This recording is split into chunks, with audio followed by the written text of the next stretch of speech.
What is up, bandits around the world? We're gonna talk about our boy Lane Norton. Shout out to him. Probably one of the best people in the industry, honestly. So we're looking at his profile. What I want to do here is I really want to focus in one post that I saw, and this is it. Bam, you guys are seeing it here.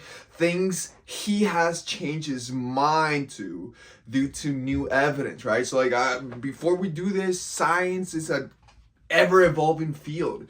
If you're stuck with your old ways and your old knowledge and you're not really doing your best to gain the new knowledge, to learn about the new studies, what are you doing, bro? Are you doing a disservice to all your clients?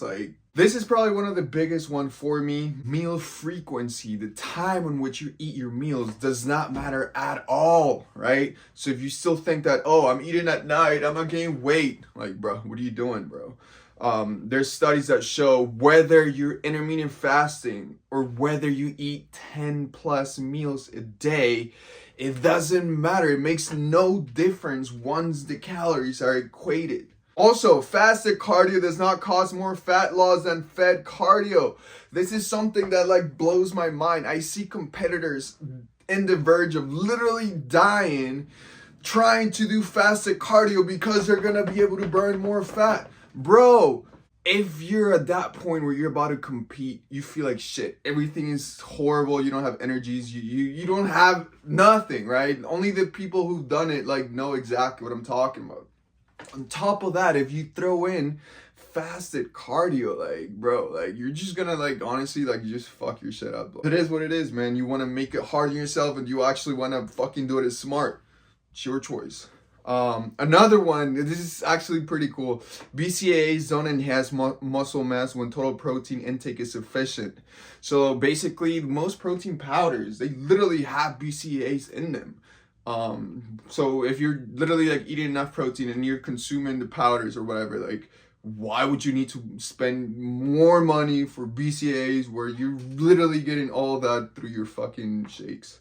And then this is one of the bigger ones, dude. Sugar. This is something that I'm learning as well.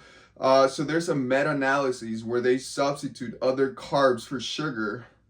And it shows absolutely no effect on weight gain or loss or any biomarker in health. So this is crazy, man. At the end of the day, people thought that sugar was gonna make them fat or is gonna lead them to have disease, but it's showing here in that meta-analysis that sugar doesn't matter. It's still calories. So if you're eating sugar under a deficit, you're gonna lose weight. If you're eating sugar on a surplus, you're gonna gain weight.